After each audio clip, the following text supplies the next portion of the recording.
Hello, everyone. A little early, but that's okay. It always seems I'm always ready to get on camera. Maybe that's the entertainer in me from 15 years ago that is always ready to turn the camera on. So we're a few minutes early, as is usually the case. But hello to everybody. Once again, since I'm a couple minutes early, I'll kind of just riff and ad lib for a couple minutes until it's officially the time. But been busy. It's good to see all of you. And I'm excited about the U.S. Open golf tournament, ball golf tournament, starting tomorrow at Winged Foot. You can guarantee that I will be watching that as I'm working on things tomorrow for sure. And I don't know how my man Phil Mickelson's going to do. It's not, of course, if you follow ball golf, you know that the last time the U.S. Open was played there in 2006, he went the last hole of the tournament in the lead and lost. And I remember that. I remember watching that back then, and it was a heartbreaker because I'm a big fan of his. And he still has yet to win a U.S. Open since. He's finished second 6 times. I'm not expecting much from him really this weekend. Really don't know how well he's been playing, but I'll be watching. We'll just have to see what happens. I love seeing the guys. It's, these are always tough courses, so I like to see these professionals struggle, really test their games. So that's one of the things I'll be doing tomorrow through Sunday. All right, it's 9:00. Hello, everyone. Welcome to Unfound Live. I am, of course, the host of Unfound and the host of this live show. I'm Ed, and all of you are there. Hello, Karen and Suzanne and LaFord, Concha, Little Bit, Touching, Christine, Susan, Delane, Cherie, Anne, Laura, Joy. Yes, Suzanne's telling everybody, maybe, and Christine, it seems, has the thumbs up too. As you are watching tonight, please give this live show the thumbs up, a nice like. Deeply appreciate it. Makes it easier for people to find because that makes it better for the algorithm that they use on YouTube. Please do hit the like button for this video as you're watching, whatever device you are using. And also, if you are not yet a subscriber to the Unfound Podcast Channel, please sign up now. Or once again, your earliest convenience while you are watching tonight. That certainly helps us as well. And Sheree just saw we have 1 million views on the channel. Is that right, Sheree? I didn't notice that, but that is great news. And the thing is, Sheree, is that of course, with Natasha doing all the great work she's done on the channel, that a lot of those counts on a lot of the videos went back to 0 when she started redoing them. I'm not complaining. I knew that was going to happen anyway. I'm not complaining. That was just something that I knew that was coming, and that's fine. But so we have 1 million views, and that does not count all of the views that the channel got before those went away and the videos got redone. So it's really, crazy. So, and it's really good because, YouTube, although we certainly use it, and I think we continue to use it better and better month after month, it is not the primary outlet for the program. So to get 1 million views as a secondary outlet for the program, I think is pretty good. Hello, Touching, Jasmine, Katie. Good to see you, Katie. Paula, Kathy, Valerie. Melissa says, hi, Ed. I'm glad I made it. I'm glad you made it too, Melissa. Joy, this is my first time watching the live stream. Well, Joy, welcome. I'll try to do my best for you. I don't want to let you down being that you are watching for the first time. Angela, Logan. Logan says, Logan from the Western Pennsylvania area. The YouTube videos have been awesome, especially the videos with maps to go along with the episodes. Thank you, Logan. I'm trying to get some of those done as we go. I have that actually as something to talk about tonight, but I appreciate that. The McKinney, love the show. Great work. Look forward to every episode. Thank you, the McKinney Files. So everything's been good here. Very excited. Did a spectacular interview yesterday with Valencia Harris concerning the disappearance of her daughter, Unique. I'll be talking about that, of course, at the end of the live show tonight. That's what we always do. That's always the format for the live show, that before we sign off for the night, I tell you about the episode for that coming Friday. So September 18th. And then today I did another interview for next Friday. So it's September 25th episode. And that was another spectacular interview. And so I always love to get them done, make sure they get done well ahead of time. So I don't have to worry about it too much. And I always love it when they come off really well, no problems. The audio is good. And, of course, the guests do a great job, which both of these people did. So I did one yesterday. I did that one last night. And then today, I started today. It's a little after 1 p.m. Eastern time. Otherwise, been almost finished with Friday's episode. Usually I'm done at this time, but being that I do another interview today kind of put me a little behind, but that's no big deal. I probably have another hour to go on Friday's episode. Just some other things going on. You know that this horrible Hurricane Sally, up there in the panhandle of Florida, I think it's Hurricane Sally, and it is up there really doing a lot of damage. It looks like in the Pensacola area into Alabama, where Alabama comes down and meets the Gulf there at Mobile, Alabama. I've been there many times, driven through there. And I see it's all flooded and everything else. And it just is so sad. And it just seems like year after year, that area of the United States, they never get a break, it seems. Whereas here we are in Tampa, and as the crow flies across the Gulf, we're really not that far away from that area. And it was rainy here starting on Sunday. It was okay here on Saturday, but on Sunday it rained, Monday it rained, and Tuesday it rained.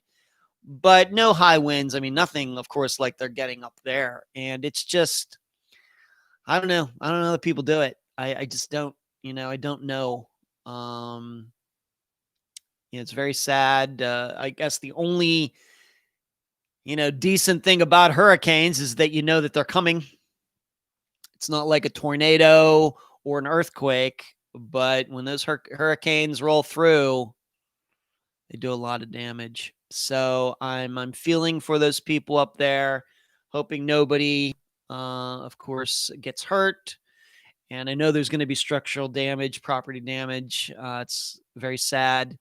And as you know, we've covered quite a few disappearances up there in the panhandle of Florida into Alabama, Mississippi. So those people, those guests who live in that area are especially on my mind.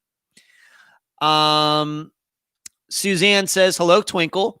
Suzanne says, yes, love the maps. You're welcome, Suzanne. I'm going to keep doing them, just cranking out some when I can. Hello, Laura. She is here with capital letters. Hello, Blaze. Joy says, hurricanes are crazy. Melissa, stay safe, everyone. Yeah. A couple years ago, what year was it? 2017 is when Hurricane Irma, or was it 2018? The years just go by. 2018 was the year. I don't think it was 2018. I think it was 2017. I think. But when that one came through in September, it really didn't hit us straight on here in Tampa, but it was windy. The power was out. There wasn't really any flooding or anything. In fact, it was the opposite. The water got sucked out into the Gulf, and Tampa Bay was almost empty. It was really weird. So Tampa really has not been hit by a Katrina level hurricane, maybe ever. So we are fortunate. Just this particular area of Florida that, Miami gets hit, the Keys get hit, Jacksonville gets hit, the Panhandle gets hit, but it seems that the hurricanes always miss Tampa. We're kind of like in this little pocket here. I don't know what it is. But it did rain here quite a bit. And so I've just been staying at home. I haven't been able to go out and practice disc golf or anything. Just been a lot of rain and very dreary. And some waves out on the golf. We've had some whitecaps and things out there. As for other things, I played disc golf last weekend in a 1-round tournament and played very, very well. I was very happy. Came in third out of 12 in the harder division that I play in, which is called Advanced. Came in third, actually tied for third. And, I'm competing against guys, some of which are like half my age, if not younger. So to be able to compete and play well, come in third on a very difficult, tight, wooded course that I hadn't played in 3 years. Didn't even practice it, just showed up on Saturday. It's pretty good. Pretty good. Really, really pleased with that. And I'll be playing there in a 2-round tournament, one at that course and then 1 round at another course on Saturday and Sunday. I'm not staying down there in Sarasota. I'll just be driving back and forth. It's really not that far. And my tee time, I found out, is at 2:10 p.m. Eastern on Saturday. So you know what that means? I get to sleep in as usual. So that always makes me really happy. So as far as the think tank for Sunday evening, I just don't know when the tee time will be for Sunday. If it needs to be pushed back, I just don't know right at this second, but I will let all you think tank members know. And while I'm speaking of the think tank, if you'd like to join the think tank and be a supporter on Patreon, please just go to patreon.com/Unfound Podcast and become a member. And if you really like to be in the think tank, join it at least the $12 a month level or higher. But if all you can spare is $2 a month or $5 a month, the other levels, that's fine too. Patreon.com/Unfound Podcast. So I'll be down there in Sarasota this weekend for a disc golf tournament. And then next weekend, the weekend after that, I have a 1-day tournament here in the Tampa area. And then the weekend after that, another 1-day tournament here in the Tampa area. And then I will not play again in October until I think the last weekend of October, like Halloween weekend, I'll be playing again. So I have I'll play 3 weeks in a row, and then I'll have off 3 weeks, which I'll probably need. Thank you, Christine, for that. Twinkle says, I feel so badly for people dealing with hurricanes and fires. Yeah, the fires in California, Oregon, just crazy. It's all crazy. It's crazy. On top of course, COVID, of course. It's all crazy. Katie says, loved being involved in the think tank, Katie. I'm glad to have you there. Thank you. Everybody's opinions there are very important, and everything that I can pass along back to the guests. That's why we do it, and I'm glad that you're involved. Touching. I feel bad for the people out west that are dealing with the wildfires. Yeah, those are dangerous. A lot of, I read a story about this firefighter who was going back to his house, and he found this woman in the middle of the road and didn't even recognize it as his wife. And then they find out that their son and her mother were killed by the fire. And then you see the video, people escaping on the roads, the fires.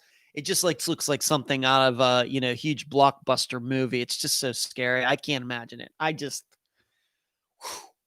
like right overhead. Can't get it. Just can't fathom being in a situation like that at all. Just can't. And of course, maybe it's similar to, September 11th being in New York City when that happened. Just seeing it, hearing it, feeling it, and just it still doesn't seem to be true. It doesn't seem to be reality. Can't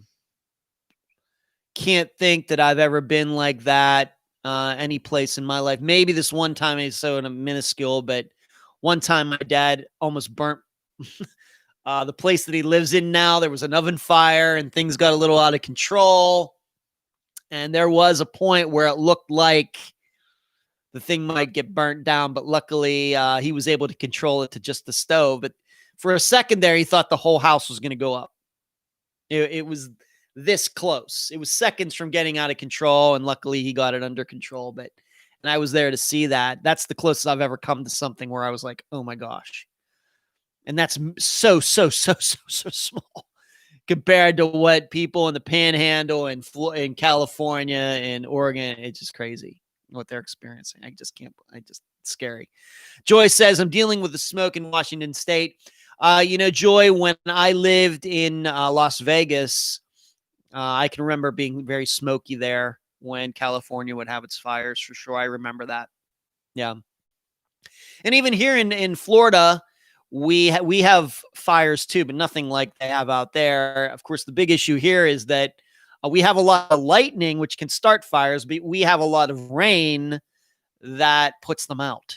That's the advantage, I think, that Florida has. And everything here is always so wet.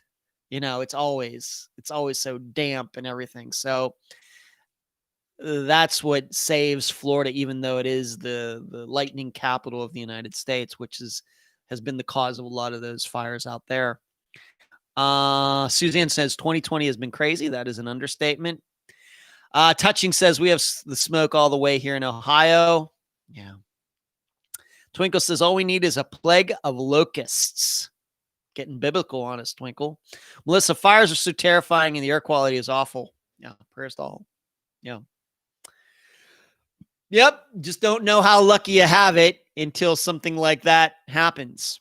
And then you hear about people that are going into these communities as people evacuate and they loot out the houses. They're, these looters that are going in to steal stuff from houses. I don't know. It's crazy.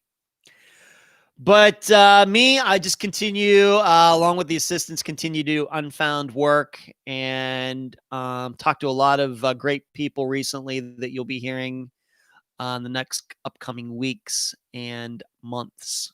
And we're working on a few things, of course, behind the scenes as well.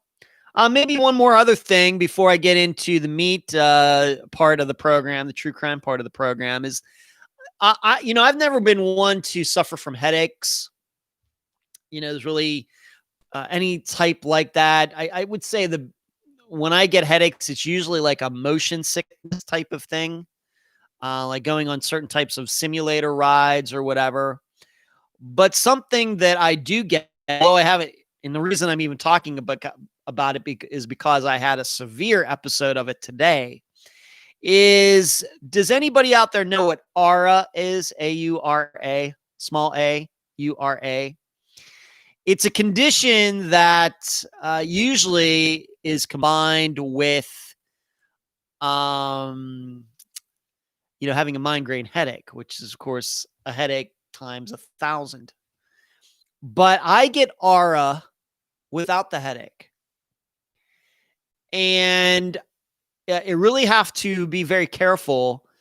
What brings it on for me, I don't know for other people, but I know that the number one thing that brings it on is if I'm looking at a computer screen and if there is a light reflection, like there's a lamp or something or the sun or something that I can see in the screen in the background, for some reason that sets my aura off like that.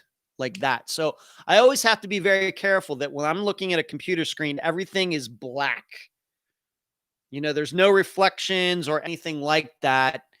Or it'll just set my aura off, which is very difficult being that I live in Florida. It's sunny most of the time. I got windows all over the place. There's no trees blocking them. So I really usually have to strategically place my computer when I'm doing work, or it will, set it off. Now, it hasn't been too bad, but today, I don't know what it was. I was at my computer and it just set off. And I would say for like 20 minutes, I get those little sprinkly things and cloudy things out in front of my eyes. And although I can see, on the other hand, I really can't see. And it's never happened to me, luckily, while I've been driving. Luckily. And my eyes are really not that sensitive to sun. I go out and when I play disc golf out in the, Florida sun, I never wear sunglasses, ever. Never happens to me out here. It has to be inside when I'm looking at a computer, like I said, with certain, certain qualities have to be happening for it to happen. And it usually lasts 15 or 20 minutes. I can remember the first time that it occurred to me was when I was living. I don't remember it ever happening in Las Vegas, but when I moved to Madeira Beach, moved here to Florida, it started happening then. And it seems to happen less now than it did, maybe because I know how to combat it. But wow. Today one came on and I could still work and everything, but man, it just, it really bugs you. I just have to let it go. But I had one of those episodes today, a long one for the first time in a long time, and it was really weird. Thank you for the contribution, Christine. You're very generous. Thank you. Thank you so much. Logan says fire and drowning has to be the two most terrifying ways to go. Yeah. Melissa says, yes, she has aura. Twinkle says, yes, I have auras. Twinkle says optical migraine. Yes. Melissa says, been dealing with migraine since I was 10. Twinkle says, I never get the headache, just the aura. See, it's more common than I thought. I remember bringing it up to my doctor at the time back in, 2012, 2013, and she knew exactly what it was. Blaze says, yes, I get migraines. Ann says, I have aura also. Have you tried the blue light glasses? I really haven't tried anything, Melissa. I just know what pretty much brings it on 95% of the time. So I just try to avoid those situations. But once in a while, if I'm not paying attention, like if I was sitting here and there was a lamp back there, like back here, and I could see its reflect, not the actual picture of it in the camera, but the light bulb reflecting by the screen. Oh, that would just set me off in a second. It's just really weird. I don't know. But I haven't tried anything. Like I said, it's not that common, but when it happens, it's so weird.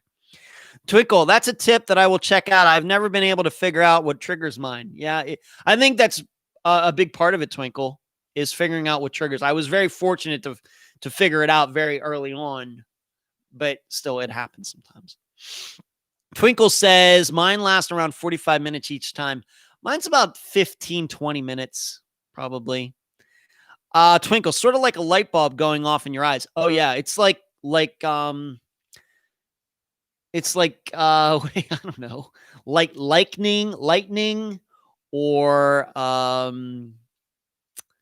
don't know, silver confetti, or, something, like the shiny things that, with fingers, like you might see it like a New Year's, party or something like that. That's what it's like in mine. And, lines and everything. It's so weird. If you haven't had aura, then you should be very fortunate, but it is weird enough that maybe you should just see it once to see how weird it is. Joyce says, I don't know if I get headaches. Twinkle, I have had them for 30 years. Yeah, I'm going on about 8 years myself. Melissa, I get both. It was really scary when you don't know what they are. Absolutely. First time is like, you think you're losing your mind. True. You think you're losing mind for sure. Touching sounds so scary. It can be. Blaze, I have tinted glasses that change, but if I drive down a tree-lined, the sun shining through the trees in my side eyes.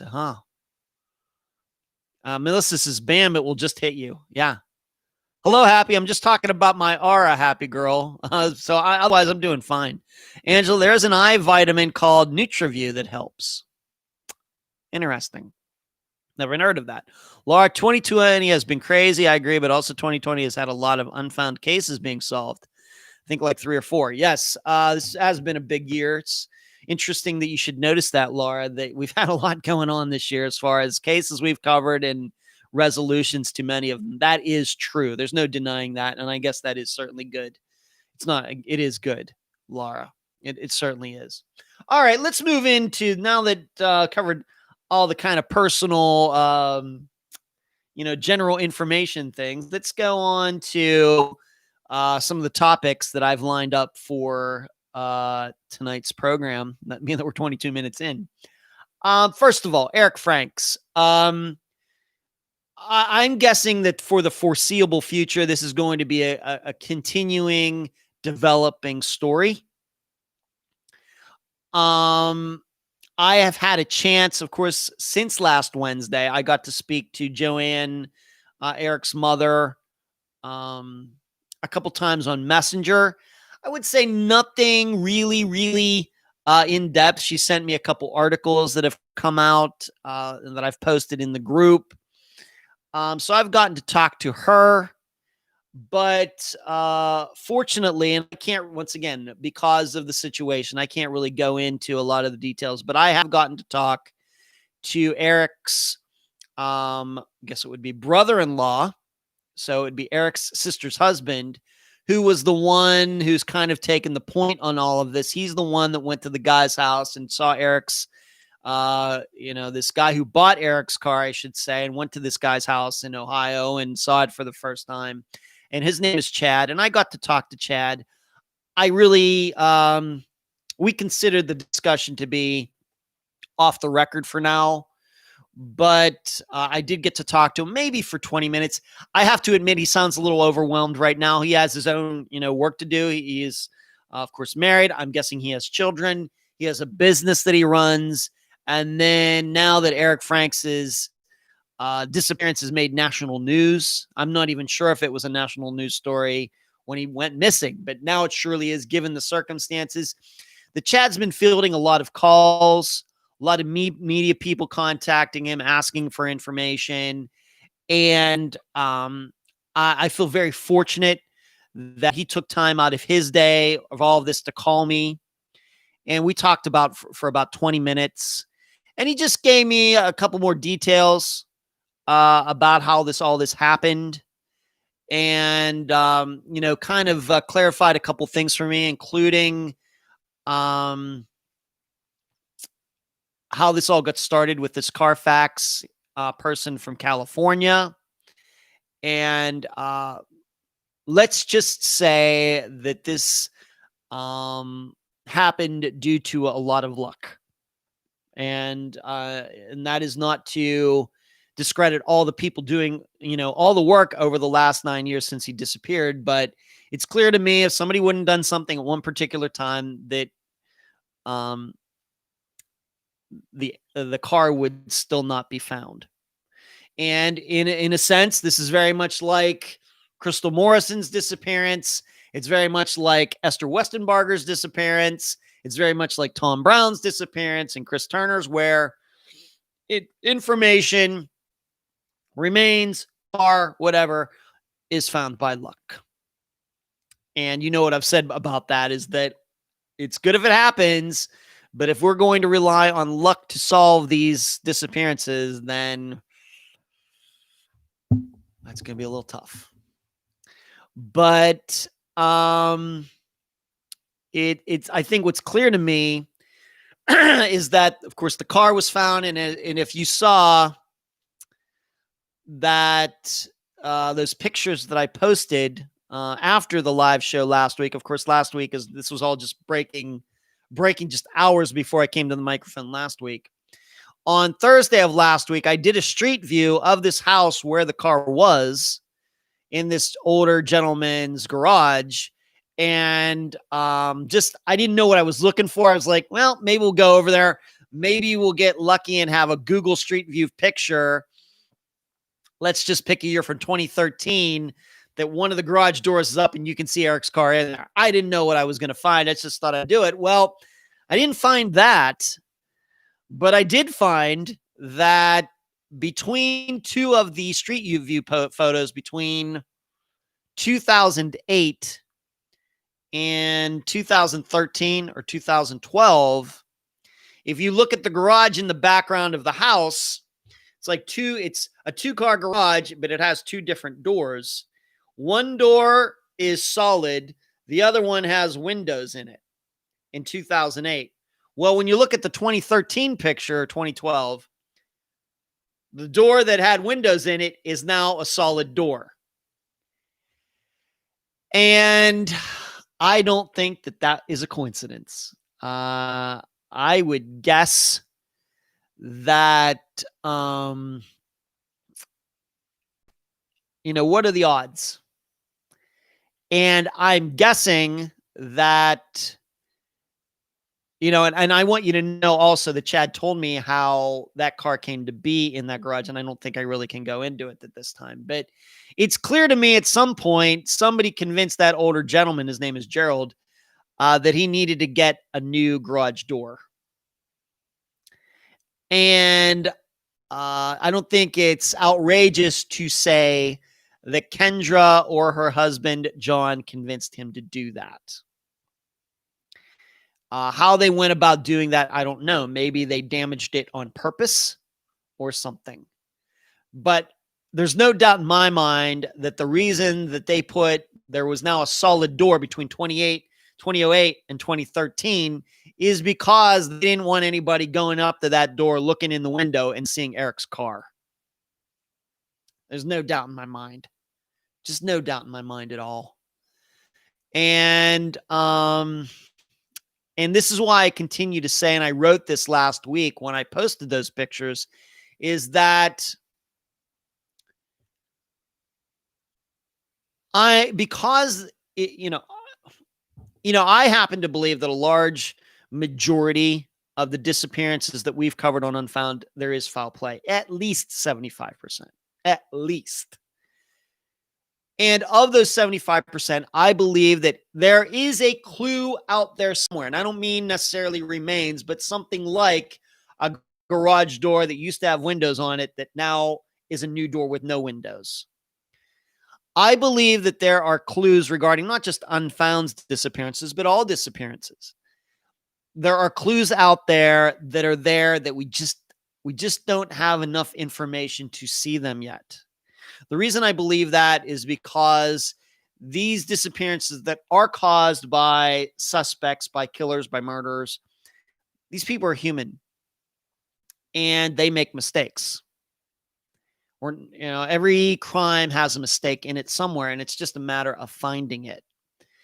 And as I've had a chance now a week to think about it, that, once again, in retrospect, and talking to Joanne way back in 2017, maybe if we had delved into the work Kendra was doing there, maybe we would have, in a roundabout way, she would have said, well, she's taking care of this old guy part-time, and then maybe it might have clicked that maybe the car could be there, but I just have to admit, it never occurred to me. But this is what I mean by being so fine on the details on these disappearances that you can't let something like that slip by. Because once again, I'm under the firm belief that there are clues to all of these disappearances and solving them out there. And many of them may be right in front of our faces and we just don't know what we're looking at. Whether it's, some story on the internet that seemingly has nothing to do with the disappearance, but does, or something on a Google satellite view or street view that looks, otherwise, if you go down that street and look at his garage doors, oh, the guy got a new garage door. No big deal. Just never know. So I've had a lot of time. I've had, of course, a week to think about it. And, I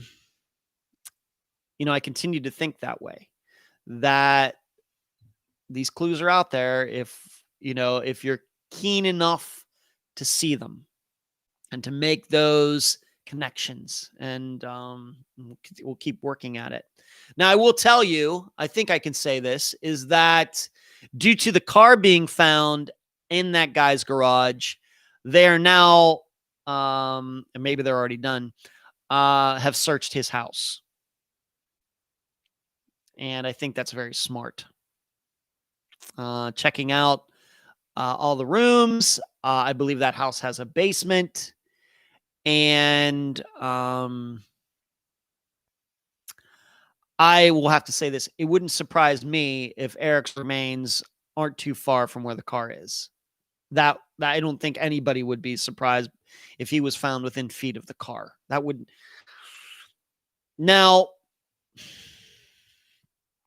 why did they leave the car there? I just don't want to get into that right at this second. I think that's probably too much speculation right now. But I was told by Chad how this guy came to be in possession of the car, this older gentleman who knew Kendra, but I'm not going to get into that. It's just amazing to me that being that Eric's disappearance did get a lot of attention, at least locally in Michigan, that at some point they just didn't decide to trash it. It's amazing they let it sit there for that long. I guess they almost got like, hey, who are we to, argue with them? They almost got away with it. Almost. They almost got away with the perfect hiding of the car in plain sight. So there you go. Thank you, Suzanne. You're very kind. Thank you for the hearts, the purple hearts. Love it. Jill says, interesting, Blaze. Yes, surely amazing to find the car. Just complete luck. Melissa, I read it was a college student that was bored and started looking into the case and just decided to check the Carfax. Just by chance found it. That's pretty much it.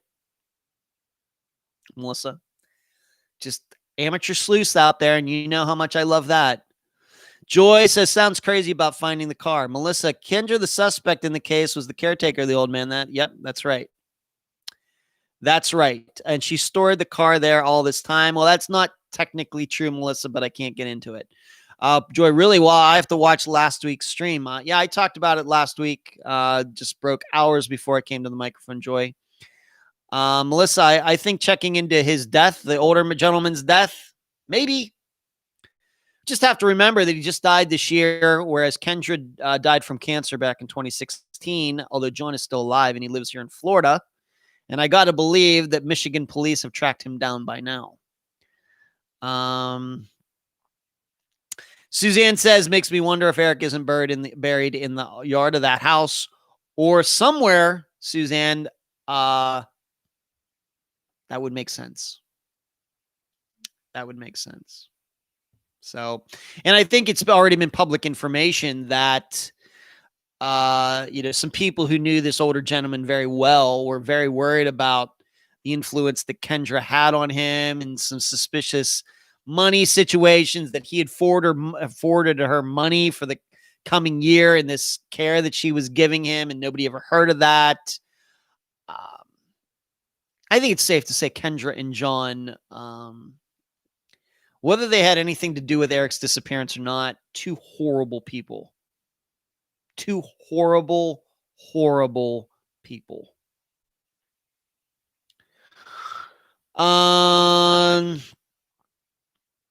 Twinkle says, poor old man dependent on a woman like Kendra. Seniors are so vulnerable. Yeah, and he had the money.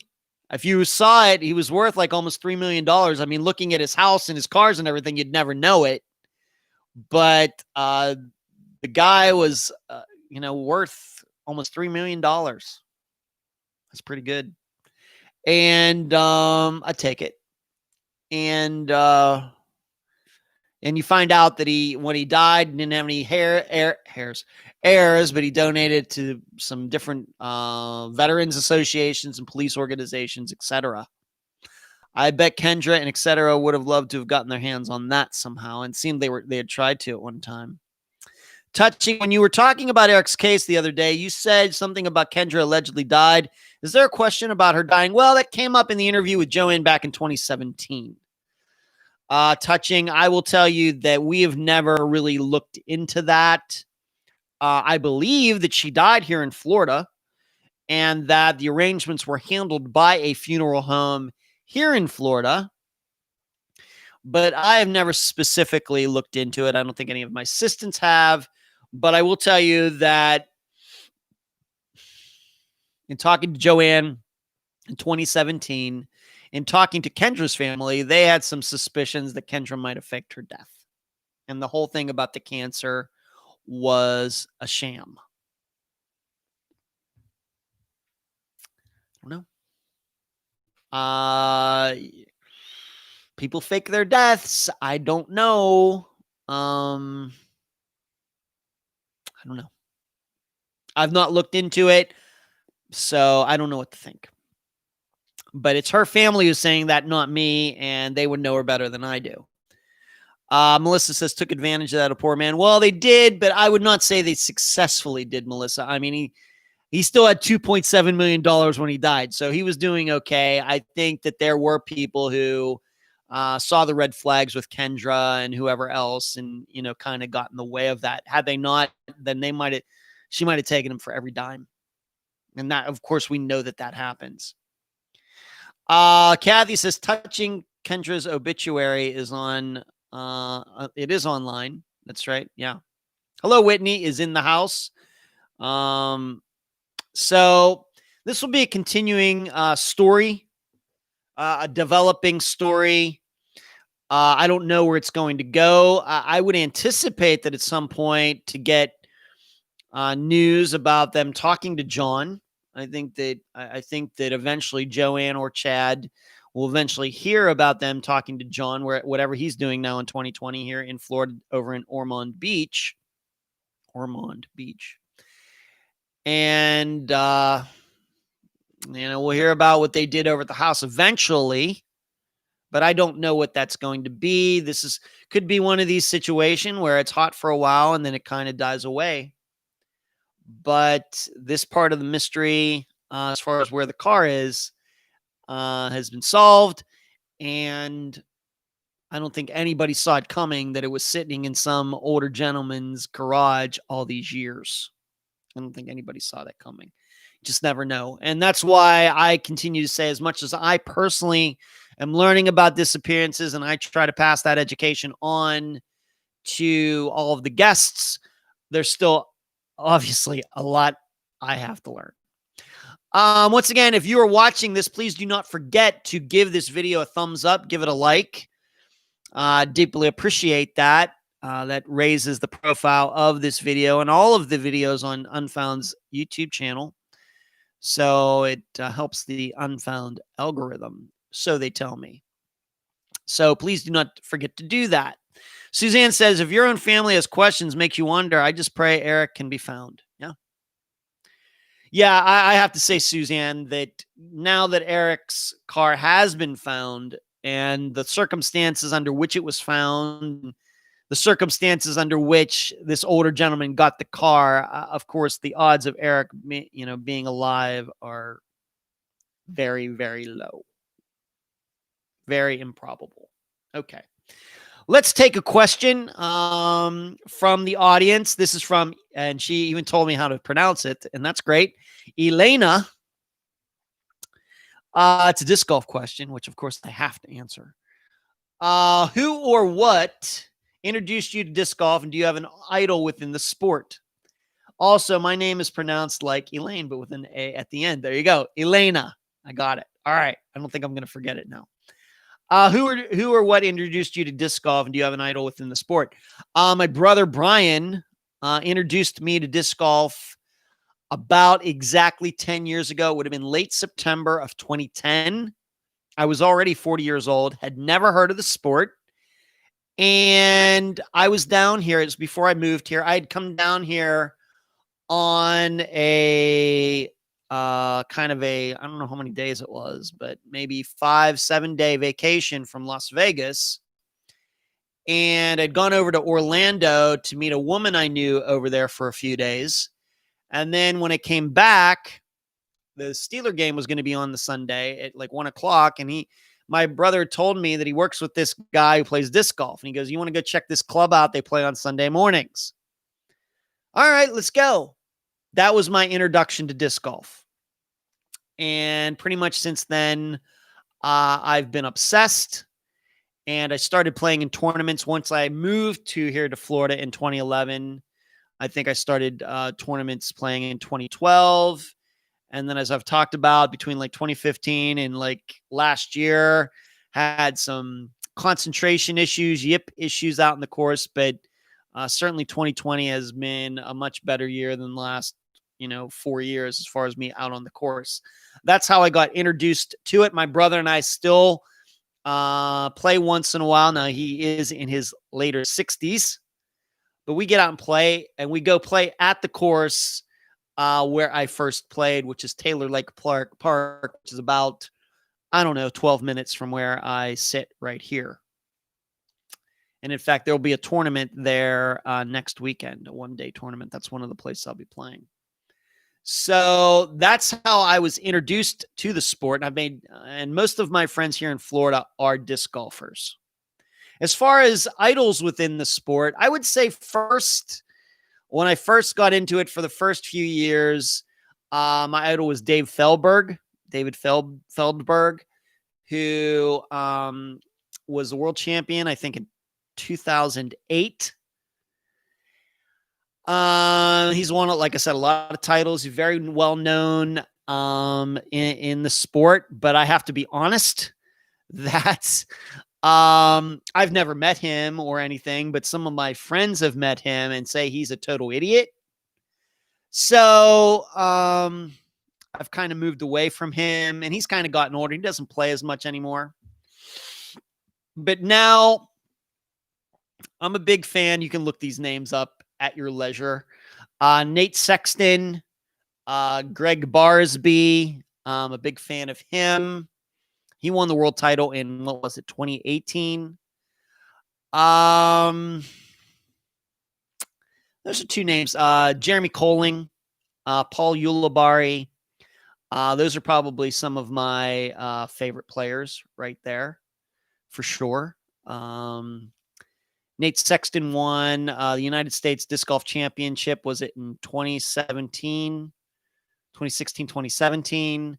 Greg Barsby, world champion 2018. Jeremy Collings won the U.S. Championship a couple times.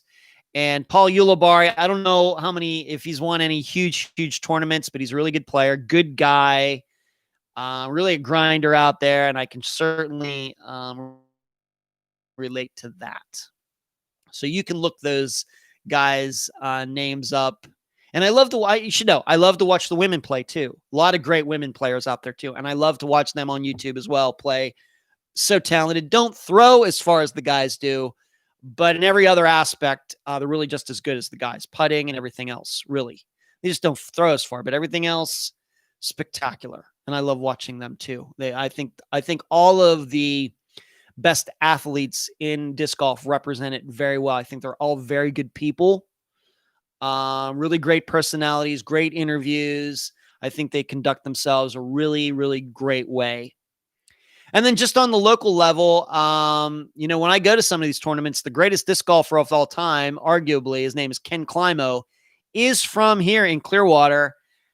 And I would say that with these tournaments now going on here in the area, I don't know him. He probably knows to see me just because of my long hair now, but I see him once a month.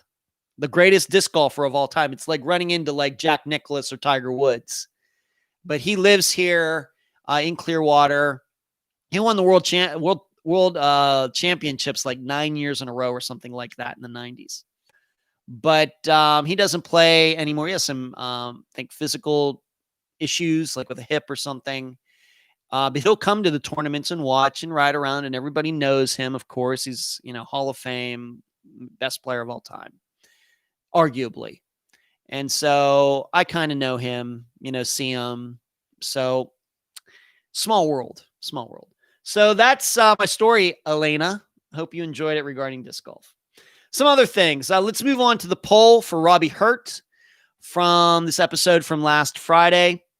It's safe to say that not a lot of people believed Bob's story, that Robbie came over there and overdosed and Bob brought him back to life. Not many people believe that story. And, but you should know in the think tank, once again at patreon.com/unfound podcast, that it was kind of 50-50. That's how I would explain it, that there were some people that did believe Bob's story and found it believable that Robbie could take it off there in his car and wrecked it, truck, and, drove it off the road and run off. Why? Kind of because, and I think Cherie was the best person in pointing it out in the think tank, that we have other cases where we know that missing people did exactly do that. Jacob Paddock Weeks, and I'm going to be talking about him shortly, but Jacob Paddock Weeks wrecked his truck, ran off. Shane Fell wrecked his car, called his brother to come pick him up. His brother shows up. Shane's not there. So it's not totally crazy to think that Robbie did the same thing. Took off, just recovered from this overdose, ran his truck into the, into this ditch, and took off. That's kind of the reason. That was kind of the reasoning of some of the people in the group. And it's a reasoning that I can't argue with. I think that's a great use of other disappearances as a way to compare it to the disappearance we're coming for that week. And I love to do that. And so when other people do it, I have great respect for that. I'm not convinced of that, but I can't argue with the reasoning. For me, Bob's story just is a little too self-serving. And I also can't ignore the fact that Robbie's phone pinged in Ruffin, North Carolina. That's something that's still unexplained. But in the group, I'd say 98% did not believe Bob's story.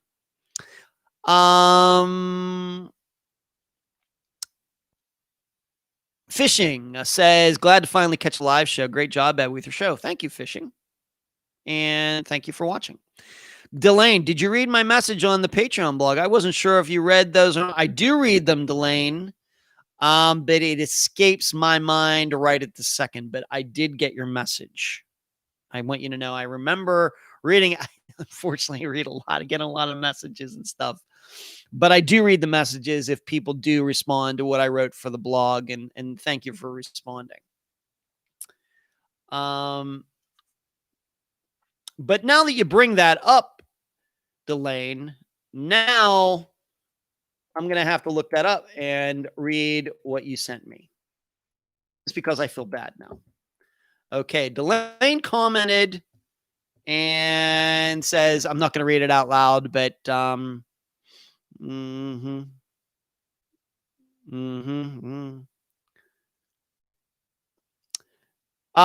yes, Delane, you're right. I also believe that this disappearance is connected to Ruffin in some way. All right, I'm not going to read it word for word because I know you meant that you messaged maybe just privately for me, but just in general, I'm convinced that this disappearance, the searches and everything else should be more focused in the Ruffin area than near where Bob lived or where the truck was found. That's what I think, the facts of the case, that's what I think makes sense to me. On the other hand, as I've said, other people can make a very good argument that it's perfectly believable that Robbie drove his truck into the ditch and ran off. Totally believable. Okay.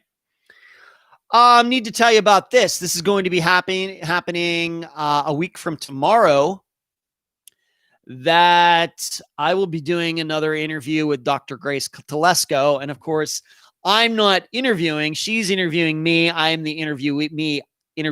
I'm the guest. And if you watched the first two that we've done, I think everybody now knows that Dr. Grace Telesco and I have great chemistry. I think in these shows that we've done so far, and I'm so happy to be talking to her again next Thursday. This will be on the Nova Southeastern YouTube page, not on the Facebook page like the first couple times.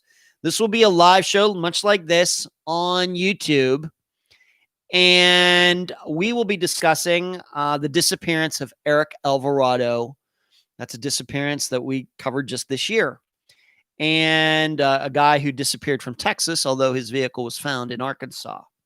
So we will be going over the details of that. I will be offering some insight, maybe, some of the points that I made when I wrote the blog concerning Eric's disappearance.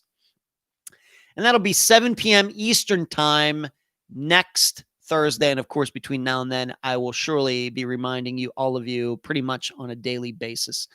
And I guess this is going to be a monthly thing.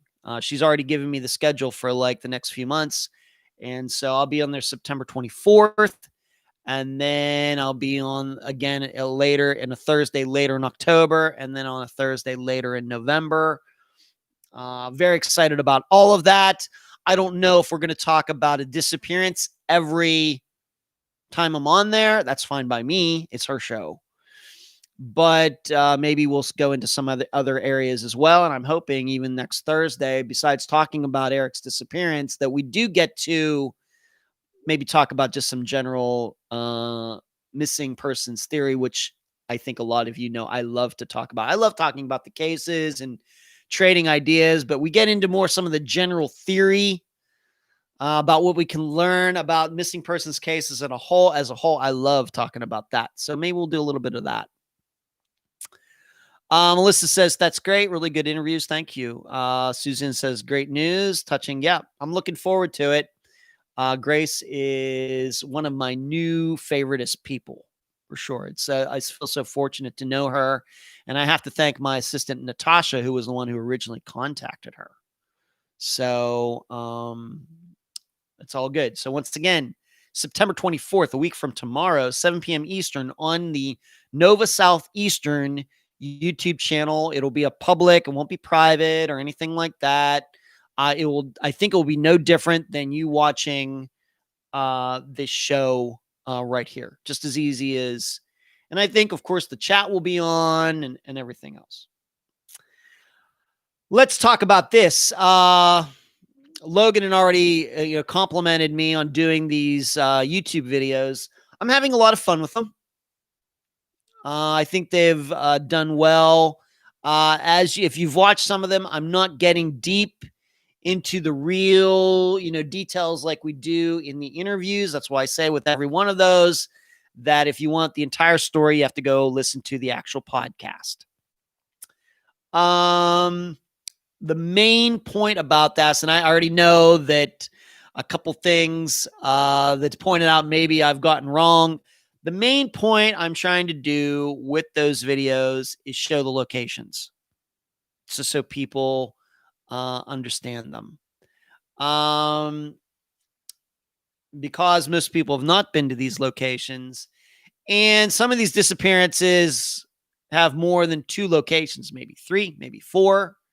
I did Brandy Wells's disappearance and showing where Graham Central Station was, approximately where the phone was found, where her car was found. And then on top of that, if you watched it already, you know that I added a new piece of information that the owner of Graham Central Station, a lawsuit was brought against her and other people because they were using their political power to cover up assaults and other things that were going on at the Graham Central Station on the property and near it. And I posted that story in the group, and I also sent it to Brandy's mother. So, I thought that was important.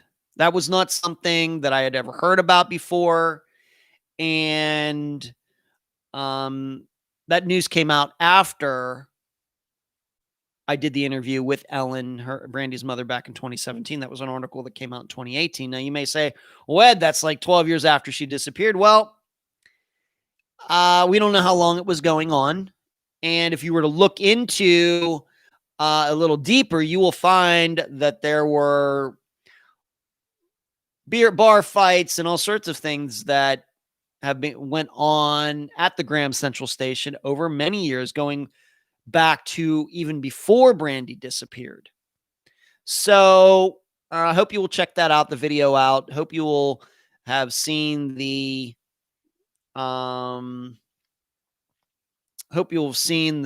story that I posted in the group. And I think I posted on the page as well, just to get your input on it. And I guess what I think what I'm saying here is that if maybe Graham Central Station was known as a spot where men could go assault some women and get away with it. I think that's what I'm trying to say. So I think we have to, think about that. Now, more recently this week, I did a video for the disappearance of Shane Fell from Marrero, Louisiana, and offered some additional insight into that one. And then also did a video for the disappearance of Brandon Williams from Nashville, Tennessee, pointing out where the bus station was. And then this phone number that is still a huge mystery on top of the mystery itself regarding his disappearance. So, those are some of the recent ones. I hope you've checked them out.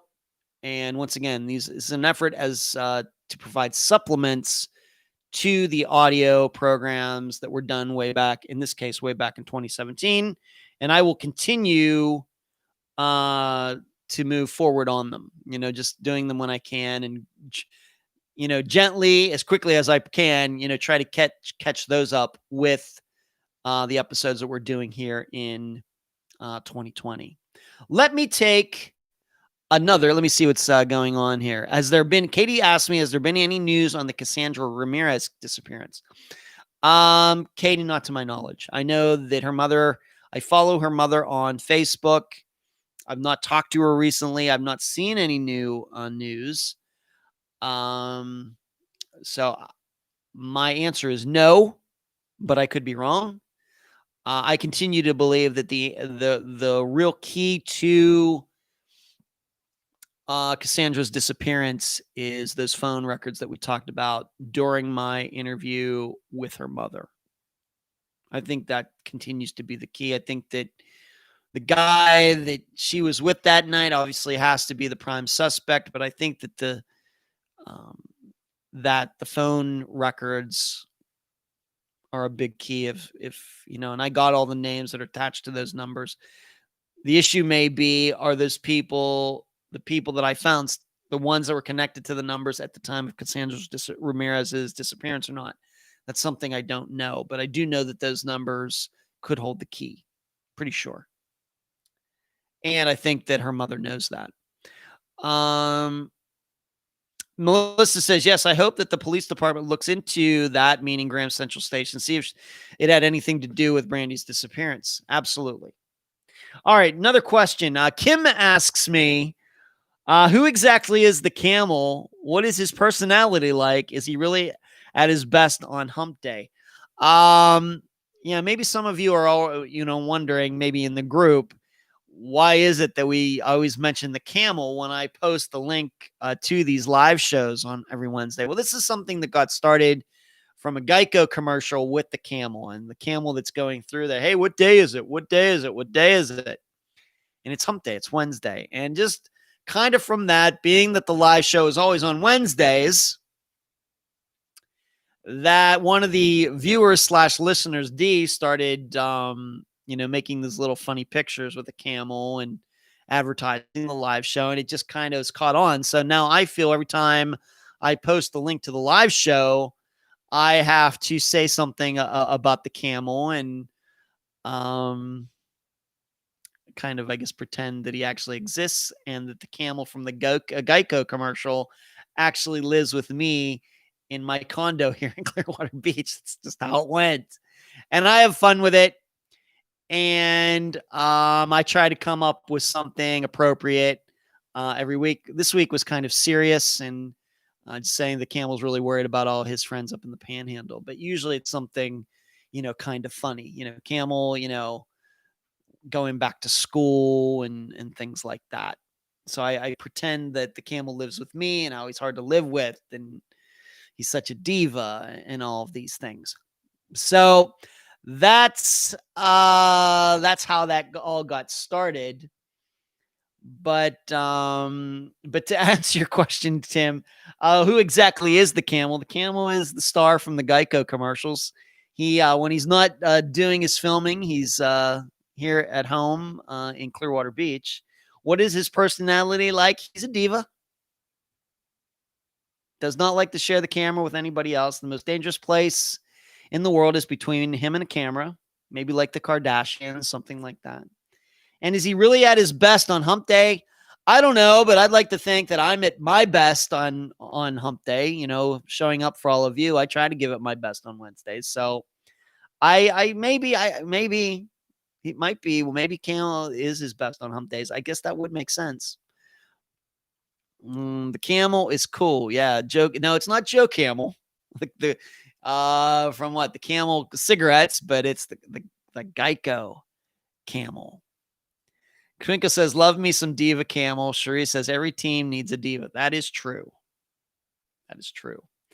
Okay. Let's move on to, I really did not, bring a ton of stories and things. Not, really a lot going on in the true crime community out there. But, being that all these fires in California and Oregon are going on, and they are horrible, absolutely horrible. But in trying to find a silver lining in all this, as small as thin as that silver lining may be, we do have to remember that a California fire some years ago did expose Ronald McNutt's truck. Now, of course, the DNA on the body found in the truck seemingly has not been done yet. And we covered that disappearance, in November of last year? But had it not been for that fire, burning up those trees, taking away all the pine needles and everything, that his truck with what I believe to be him in it, there's not proof of that yet, but probably his remains, the truck, would not have been found going over that ledge. And that's something I talked about back at the time. In fact, I think I did do a video for that one. These are the things I think that we're going to have to take away, from these fires, that these fires may expose answers to disappearance cases. I know that given all the destruction and the death and everything that goes with it, that we have to be prepared for that. People need, these firefighters who are out there risking their lives. Of course, the pilots, very dangerous flying those planes so low through the smoke. And it seems like at least once a month during this time of year that there's a plane crashing somewhere, pilots getting killed because it's so dangerous. But that hopefully these men and women are out there doing this, or keeping their eyes peeled for a car that they find out in the middle of nowhere. Like Ronald McNutt's truck that was over the side of this cliff in Northern California. So, that just comes to mind. I once again, being so locked into disappearances like I am, I can't help but think about that when I see these fires. That I think we know that a lot of the answers to these mysteries regarding disappearances, I don't know how many of Unfound's cases, but disappearances overall, a lot of these answers do lie out in the forests of the United States. I'm not trying to go all David Paulides on all of you, but whether it's private land, national land, state park, doesn't matter. But we do know that people do go missing, whether by choice or by accident, or if it's foul play and their remains are buried in a forest, something like that. That, we just have to hope that if these fires are going to happen, that if there is going to be a silver lining in anything regarding this, that maybe there will be answers found, out there after the fire has swept through. And it does happen. It does happen. Delane, the camel is kind of a bright moment considering all the sad stories we have to discuss. Yeah. I think also first responders. Absolutely, Joy. Yes. Here on Wednesday nights, we do talk about some serious topics, but it is a little lighter than of course, the episodes. And that's kind of the plan. And I don't know. I think that this live show is an indication of who I am, kind of my personality. If you were to meet me in person, I think that you would find that I act exactly like I do on this program. But when it comes to the episodes, it's a totally different situation. And sometimes if you have a chance to lighten it up in a place like this live show, then I will do that. And I think the camel was probably a good example of that. So there's that. Let me take another question. Charlotte asked me, are there any statistics on missing people who are in the witness protection program? Charlotte, the answer to my knowledge is no. I've talked about this before, but I don't mind talking about it again. I think the public perception of the witness protection program is hugely influenced by what they see in movies and on TV and read in books and novels, fiction novels. Of course, for me, when I think of the witness protection program, I think of a movie like Goodfellas, where Henry Hill at the end ends up going into the witness protection program. Of course, if you don't know, he finally got out of it because he just couldn't behave himself. And then Sammy the Bull Gravano, who also, I think, who worked in the New York Mafia, who also went into the witness protection program, I think. And then maybe you think about a movie like the Arnold Schwarzenegger movie. Who else was in that? The singer, can't forget her. I forget her name now. I know James Caan was in it as well. Eraser, that movie Eraser. Do you remember that movie? I think was about the witness protection program. And there have been many, like I said, books and other movies and TV shows that have used the witness protection program as an element for, the plot to a mystery, a murder mystery, or some action or whatever else. But in real life, I don't think it's that extravagant. I don't think it's the budget for it obviously is not as big as they make it out to be in the movies. It's a great plot device for movies, no doubt about it. And I have no problem with writers, directors, producers, actors who take advantage of the witness protection program to make a movie about it. But in real life, that's just not how it is. It's no different than that missing persons TV show Without a Trace from the 2000s, which when it comes on in reruns, I can't watch it because it's so terrible. But that doesn't really exist. Those people don't exist. We know that's not how missing persons cases are solved. It just is total fiction. Just like all of these types of criminal programs, body of evidence or whatever it is. I don't watch them because I can't watch them because I know they are so. My Name is Earl. I've never watched that show, but I guess it was about witness protection. I didn't even think of that, Sheree. They're so disconnected from real life that I just can't do it. I just can't do it. So when it comes, Charlotte, to the witness protection program, my opinion is that the witness protection program is not as large as everybody thinks. The budget for it, I don't even think the budget is known, but I just don't think it's that big. The people who get put in witness protection, it's a very specific criteria to be put into the witness protection program. We always automatically think of the mafia. Maybe we think about people who other governments are after, something like that. But I would like to think, Charlotte, that if there are missing people who are in the witness protection program, I would hope that would just all get worked out. So there aren't police officers working on these cases, trying to find these people when they're actually in witness protection. I hope that's not the case. I hope. I don't know that. But I would hope that they would get that all straightened out. But we have to remember that, once again, it's a specific criteria. And usually one of those criteria is that person has to provide information that is greatly helpful in the prosecution, the capture of someone, a group, much higher up, up the food chain. And, that doesn't happen too often.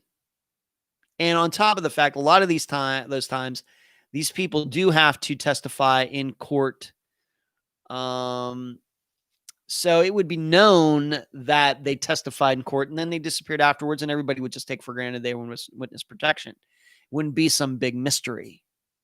So I don't know what the number of people is in the witness protection program. I think the reason we don't know is we're not supposed to know, Charlotte, because it is a protection program. But, you know, if it's more than just a few thousand people, I would be stunned. I really would be. Because once again, it's a federal program, although states may have protection for a short time during a big trial or something, but we would think witness protection, it's a federal program. And I have to admit, when I think of missing persons cases, witness protection does not even jump into my mind unless somebody asks me about it. It does not even figure into my calculations regarding disappearances unless, once again, if I'm asked about it. But that's me. Cherie says, Earl was in the witness protection program. Totally fiction. Pretty funny. Never watched it, Cherie, but I'll take your word on it. Cherie, there's a documentary on YouTube about children raised in witness protection. Pretty interesting. Very, very rare. Delane says Henry Hill couldn't even get the witness protection program right. His family ended up leaving the program. He got right back into the criminal activity. Yes, that is true, Delane. Yeah, he was selling drugs or selling ecstasy or something, and I don't know what it was. Penny says, good evening, and then she contributes to the program through the super chat. Thank you, Penny B. You're very, very generous, Penny. Thank you. And once again, if you'd like to do what Penny did, all you have to do is hit the circle with the dollar sign in the middle to contribute to the program. Thank you, Penny. Delane, Jim Clemente, the FBI behavioral analysis, has an episode on one of the podcasts he does, but I haven't listened to it. Yeah, I don't know. I think that there's a lot of mystery surrounding the witness protection program because it is the witness protection program. It's no different than, the reason we don't know how much money is spent on certain new military programs and new tech and everything. There's a reason we don't know. There's a reason that, the budget for the CIA and the NSA is so hard to figure out what it is. Well, that's on purpose. And I think it's the same way with the witness protection. But once again, thinking about it the way I think about it, it's probably a very small program, and I don't think it should factor into the overall calculation of missing persons cases. Let me talk about this. This was in the news, and this kind of, in a way, goes along with the Eric Franks story with a woman in California as an amateur doing what she did with this Carfax issue regarding Eric's car.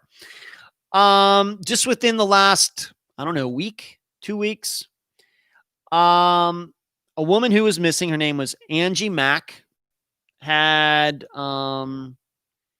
she went missing on November 5th, a few years ago. And then a girl who knew her, went to school with her or something, and it started like a page or something trying to figure out what happened to Angela because they had gone to elementary school together, something like that. She ended up solving this girl she knows, disappearance on her own as an amateur using Namus. And it caught my eye because, I must talk about this maybe once every 6 months on this live show about Namus, how you have a database with over 10,000 missing people in it. And you have a database with, I don't know how many numbers because I don't go to that database as much, but thousands of unidentified remains on the same website, 2 lists right next to each other. And it would seem that it should be easy to match up somebody who is a missing person with unidentified remains. Eventually, you'd think you'd be able to match something up and it would answer, solve a mystery. But it is so rare for people to be able to do that, even though I know a lot of people do try to do that. And I've given you my reasons as to why that is so difficult. They're just my insight. I don't have statistics or studies or anything else to back it up. Just what I think I've learned over 4 years from covering missing persons cases and having gone to Namus myself and have talked to, different police officers who've used Namus, putting that all together, I've kind of come up with my own reasons as to why it's not easy to match up column A and column B. Some of those reasons are, frankly, a lot of the data on the database is wrong. It very well could be that this identified remain in column B, this person they say is, 5'5". It's a woman who's 5'5". Well, it may be a woman who's only 5 feet tall. And they may say that this guy was a 6'2" Caucasian male, when really he was a 5'10". He might have been part Caucasian, but he might have also been partly Indian. And so they get the ages wrong, heights wrong, etc., because some of it is guesswork.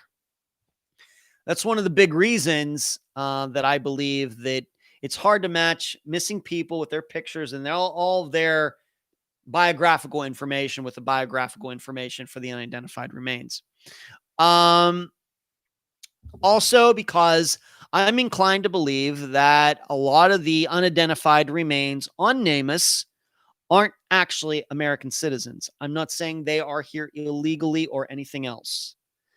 I'm just saying that the United States is a huge country. We have over, it's a very popular tourist destination.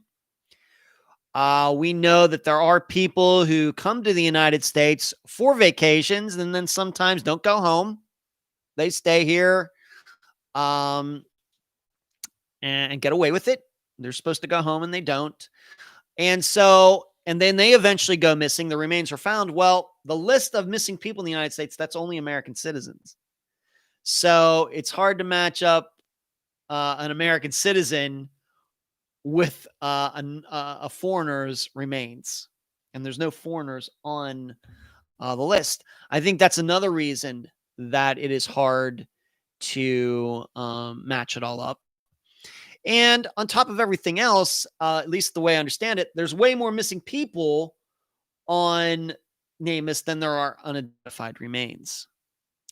So those are some of the reasons that it's hard. It seems like it would be just sit down here for a couple of days and I should be able to figure this out in no time. And it's not. So getting back to this story, being that this young woman was able to do this, is certainly a big deal.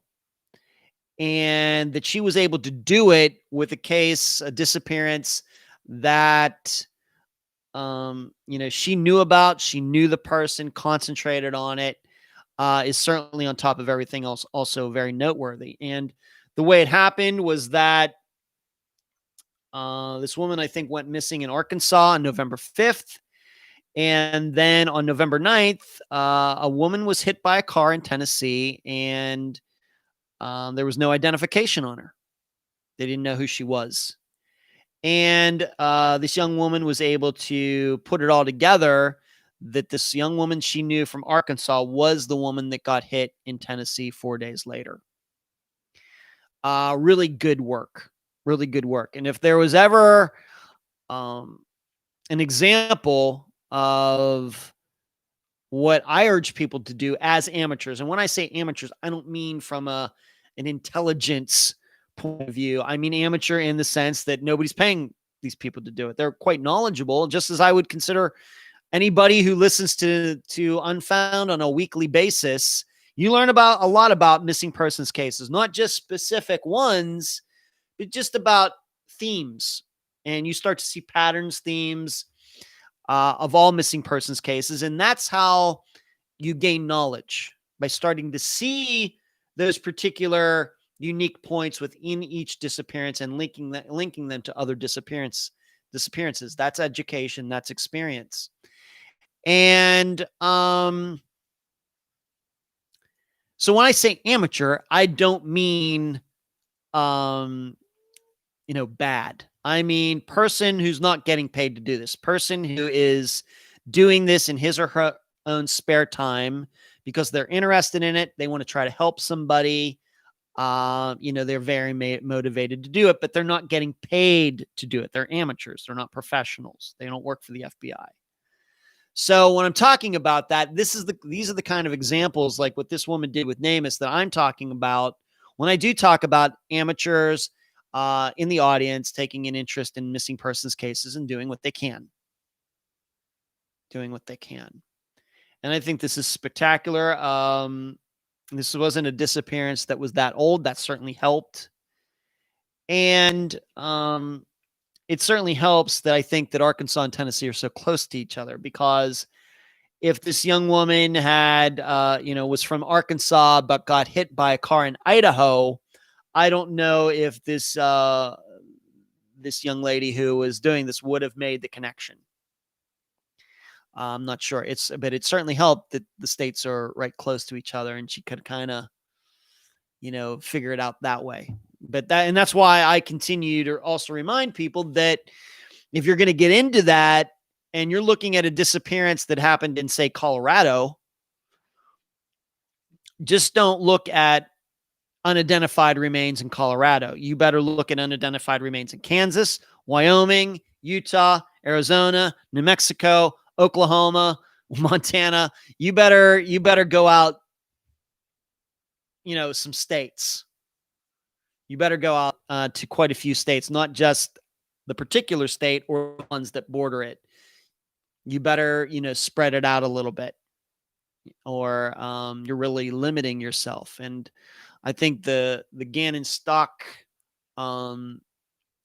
murder, I guess we can call it now, is a perfect example of that, where he goes missing in Colorado and he's found down here in the Southeast. You just never know. Angela says, when I was trying to help Adam regarding Mary Jane Van Gilders on Namus, of course, of the ones we were able to exclude, it was because California had collected DNA on the Jane Does. Yeah. Well, it certainly helps, Angela. Now, of course, DNA is the end-all be-all of matching everything up, for sure. Cherie, it was Danielle. I can't remember the name, but it was about how the struggle to get identification documents and assimilate back into society with their new identities. Oh, regarding that documentary. Okay, Cherie. Touching this, people who can create faces are amazing. They use clay and other materials. Yeah, touching. That can help too. Just take some time. And, it's not, of course, an exact science. So we have to remember that. And it does take time to do that. So they can't do it for every possible unidentified remain out there that they found. Of course, the skull. And as we know, some identified remains don't have the skull. Sometimes there's just some human bones and the skull's not there. So I think we also have to remember that when we think of unidentified remains, we may think the entire skeleton, when really a lot of times, if you want to talk about Tom Brown, they have 30%. And sometimes that 30% doesn't include the skull. Maybe it's just from the waist down, not the waist up. Delane says, Cherie, could you imagine a child having to train their brain to answer to a different time and life story? Yeah, and stuff. Penny says, was geofencing used in the Tom Brown case? Not that I've heard, Penny. Not that I've heard. Speaking of another disappearance in Unfound's catalog, I just want to remind all of you, and I'm going to mention it in the news section on Friday's episode, that a search will be done this weekend in the Indian Hills, Colorado area, there on Route 85, where Jacob Weeks' truck was found wrecked on that highway.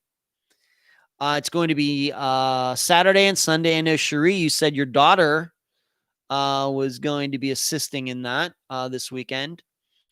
And so it's an Unfound listener that got motivated to contact Jacob's family after his stepmother and father won the program. And they're doing something this weekend. Once again, Saturday and Sunday in that area on Route 285. I guess it would be west of Denver. And if you are in, I would never expect you to drive hours and hours and hours and hours to assist. But if you are in the Denver area, if you are in Colorado, they're going to be doing that this weekend. And I think this will be the first, decent search that has been done around that area where the truck, was wrecked. So just want to remind you, once again, Saturday and Sunday, the 19th and the 20th. If you are interested, please go to the Facebook page. I think it's called the Jacob Weeks search page on Facebook. And you can find out details on that. If I lived closer, I would certainly be going. I can tell you that. Sheree says, yes, my daughter, her boyfriend, and their roommate are planning on it. Well, that's great, Sheree. I hope they will get back to you on how it goes. Delane says, does Namus collect family DNA profiles? They do. The Namus does have DNA profiles on tap.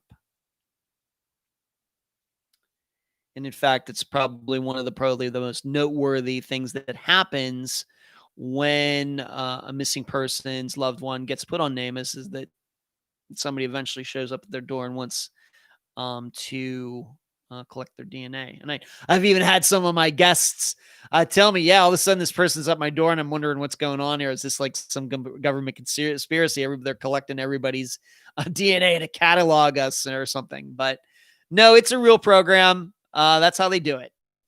That's how they do it.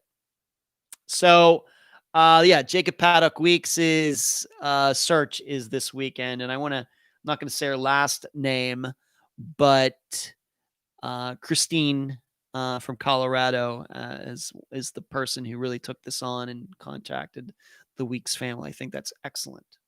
And she even told me that they were able to get some, I don't know what they are, but in talking to the Weeks family and talking some things over and doing some things, they were able to find out a few more details of what was going on with Jacob right before he wrecked his truck. If you were inclined to believe he wrecked his truck, I am. It was him driving his own truck. Either where he was going or where he was coming from. I think that they've been able to figure that out because that was a question mark when his father and stepmother went on the program a couple months ago. Sheree says, Namus has been helping Dawn get Chris's remains back as well. That's right. That is correct. Because he was buried in an unmarked grave in Las Vegas back in April 2017. So crazy. All right, I'm going to take going an hour and a half. Got a couple more questions. This wasn't technically a question that somebody asked me, but I know I got into this discussion with, let me see what her name is, and I apologize. Hold on a second. What is her name? Where is it? Where is she? I got into a discussion earlier today with a woman who is a listener regarding Van Halen. Let me find this. And she wanted to know if I'm, more of a Van Halen fan or what they call Van Hager fan. So yeah, it's Heather. Heather is her name. And this is a perfect question for me, of course, because I'm into that type of music. I was becoming a teenager when Van Halen was, one of the biggest band in the world. I can remember going roller skating in 8th grade, listening to Van Halen's 1984, of course, Jump, Panama, all those songs. And I had posted earlier today a Van Halen video, a live concert song, Unchained, and because it's one of my favorite and Van Halen songs. And then she and I got into this discussion.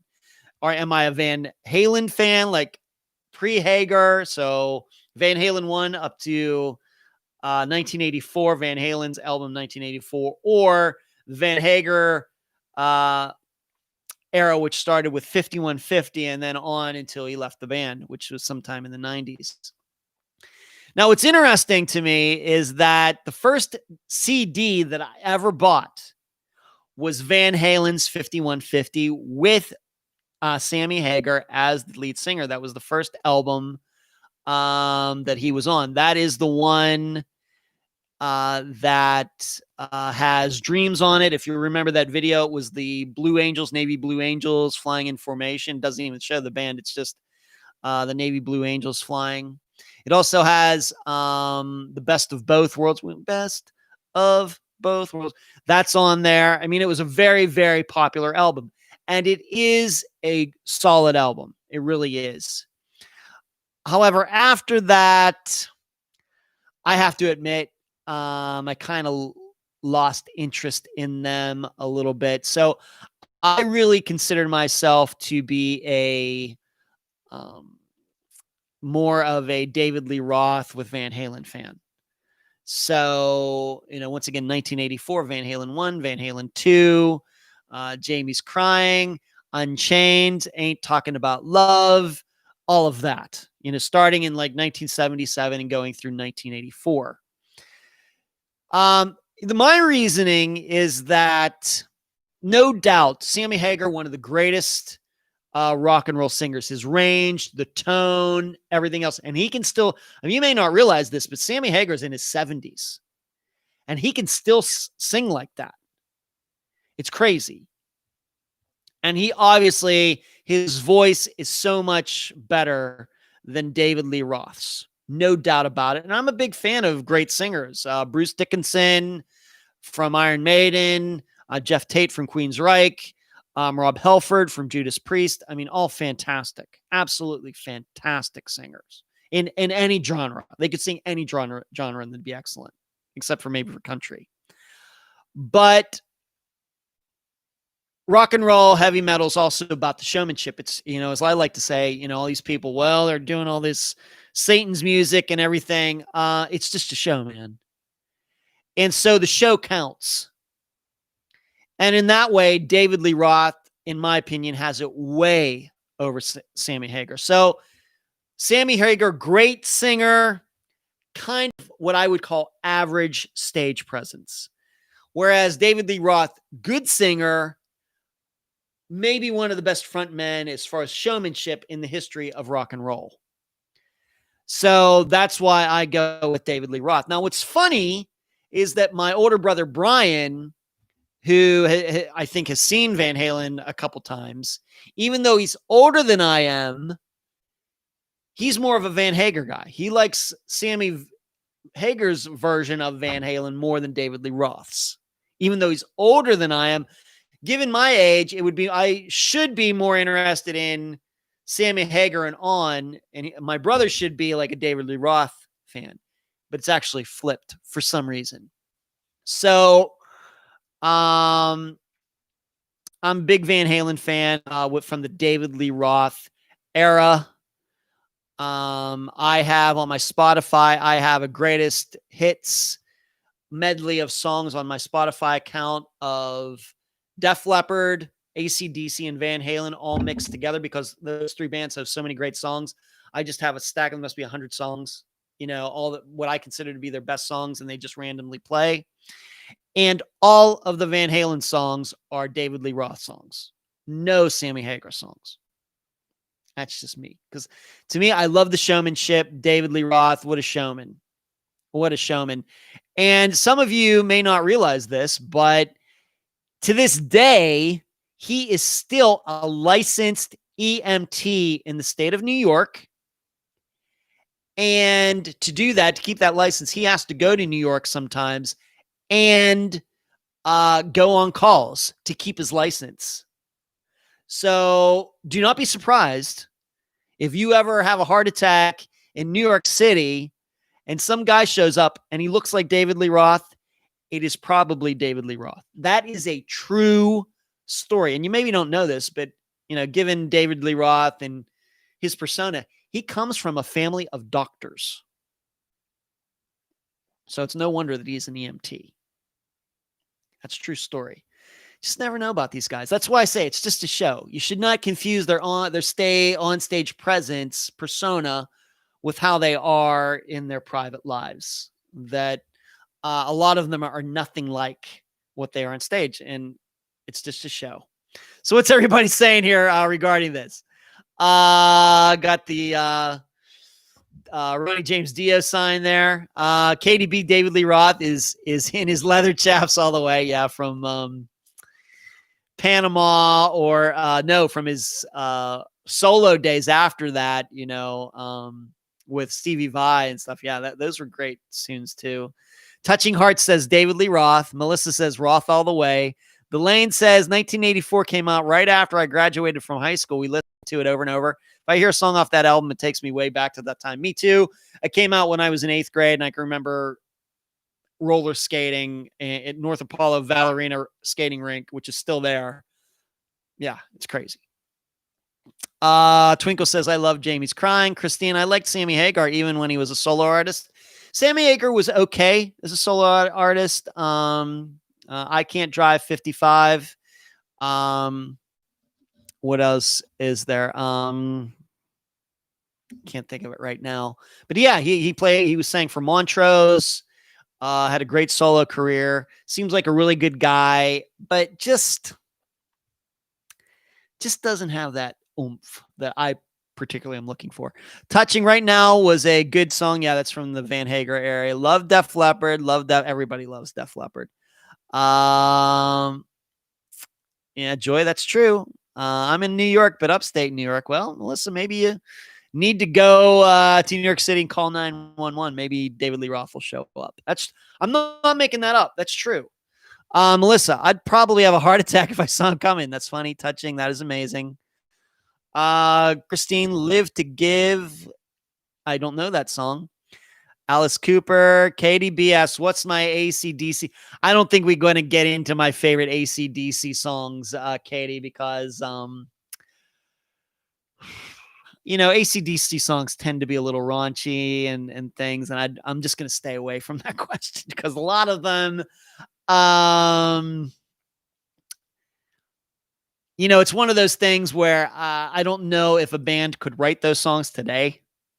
Like you look at Back in Black or something like that. I mean, even with the Bon Scott area, a lot of those songs, a lot of double entendres and things like that. But I love AC/DC.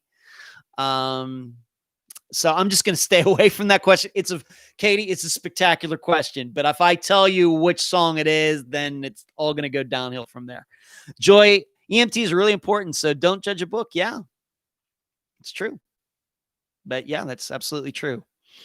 I've never seen AC/DC in concert, and I feel unfortunate for that. Not a big Alice Cooper fan. Yeah, Sammy Hagar that had that song, Your Love Is Driving Me Crazy. Boom, boom, boom, boom. He did that song as a solo artist. Once again, a little too light for my taste. I like a little more crunch in my music. Penny says, I have an old soul. I've been told that before. Christine, I'm going to post it on your Facebook wall. Okay, I will look for it, Christine. Thank you. Penny says, yeah, I've been told that before, Penny. I don't know what, I don't think in those terms, but I've been told that several times in my life. Okay, and Valerie wanted me to ask me about the hurricane. Like I stated at the beginning of this show, we just got a lot of rain. I went and played disc golf on Saturday. It sprinkled a little bit down in Sarasota, but once Sunday got here, it poured on Sunday, Monday, Tuesday, and kind of today it finally let up. But we got a lot of rain. But, I mean, what's happening up in the Panhandle, Pensacola area is just crazy.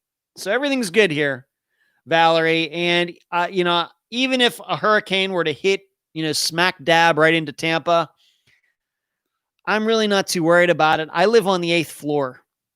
Now, my car that's sitting down on the 1st floor might get flooded, but I live in a pretty solid building made of steel. This building's not going anywhere, although we might lose our power and everything if a tornado or a hurricane were to hit here.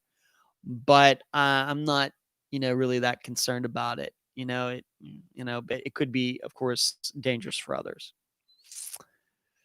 Okay. Let's talk about this Friday's disappearance. I have a wonderful interview for you for this Friday with Valencia Harris. I like her a lot. Emily, when she first talked to her, liked her a lot. I like her a lot. And she did a heck of an interview yesterday. We're going to be talking about the disappearance of her daughter, whose first name is Unique, Unique. Yes, Unique. Unique Harris. She disappeared October 9th, 2010, from Washington, D.C. This will be the first time Unfound has gone to Washington, D.C., so that's kind of cool. And once again, I'm interviewing her mother, Valencia Harris. And this episode is called While the Children Slept. And the reason is because Unique had moved into an apartment with her two sons by herself. She'd moved back from Richmond, had lived with her mother for a while, and then got her own place in Washington, D.C. And her sons were with her. I think maybe they were 3 and 5 at the time, something like that. And the night that she disappeared, also Unique had her little cousin, a girl, staying over who was 9 years old, almost 10. And she put them to bed, 9 o'clock, something like that. And when they woke the next morning, Unique wasn't there. And the 9-year-old girl ended up calling her mother saying, hey, Unique's not here. I don't know where she is. Her mother tries to call Unique. Nobody can reach Unique. Eventually, this mother and Unique's grandfather went over to Unique's apartment. The door was locked. Little girl let them in. No signs of a struggle, but Unique wasn't there. Her phone was missing. Her keys are still missing. But the weird thing is that Unique had very bad eyesight from when she was a little girl. In fact, you see most of the pictures of her. She's wearing glasses. Her glasses were left behind. And they were folded very neatly on her bed in her bedroom in this apartment. The kids don't remember hearing anything. Of course, Unique didn't say she was going out or anything like that. I have to tell you, in some ways, that this is kind of, I told my assistant Sheree earlier today that it kind of reminds me a little bit of a Columbo episode where you're going to hear the evidence and it seems like a little bit of a paradox on what you're going to hear. And I even talk about that. I've already done the summation for this, recorded it. And that's the word that I use. It's a little bit of a paradox, the information that you're going to be presented. For example, she had a new boyfriend. Of course, boyfriends are always a good candidate in disappearances, but the police are fairly satisfied that he was in West Virginia for Job Corps, many, many miles and hours away. Unique's ex, the father of her children, of course, ex-boyfriends, ex-husbands, always a good choice, but they're fairly satisfied that he was in Richmond, 90 miles away that night. And so what are we to think? In addition, we have to remember the front door was locked. So if she was abducted from her apartment, what kidnapper, abductor would allow her to take her keys and, lock the door behind her? In addition, why would she leave the apartment if she went willingly or even by herself and leave her glasses behind? So the glasses kind of say abduction, but the locked door says she went willingly. And so you're going to have to wade through all of this in my interview with her mother, Valencia. So let's see. G82 asked me, where am I originally from? I'm originally from a town called Leechburg, Pennsylvania. G82. Grew up in Gilpin Township outside of Leechburg. And that's where I lived from 1970 when I was adopted until I moved to Las Vegas in May of 1998. But I did go to Grove City College And so I essentially lived there, I guess, except during the summer, from 1989 till 1993. So Leechburg, Pennsylvania, very little former steel town, graduated high school there in 1989. Joy says that's scary for the kids to see that. Yeah. Well, I don't think they saw anything. They just, of course, wake up and, she's not there. Of course, scary, but yeah. Joy says, I watched Columbo with my family. I love Columbo. It's like my favorite TV show of all time, Joy. Melissa, yes, this is such a puzzling case. I'll be interested to hear from Valencia. Touching also loved Columbia. G82 says, I heard the PA accent. I hate thinking that I still have it, G82, being honest, and I haven't lived there in over 20 years, but it does slip out once in a while. My dad, who still lives there in the area, my brother Michael, my sister Diane, who still live in that area, they still very much have it. Big time. So that is the disappearance for this Friday. Unique Harris, and you can look it up. It is on the Charlie Project. It is on Namus, and there are several articles out there about it. We're coming up on the 10th anniversary, unfortunately, of it on October 9th. So that'll be on Friday. So what do we do tonight? Intro, talked about the hurricane, talked about disc golf in Sarasota, both this past weekend and this coming weekend. Talked about my aura.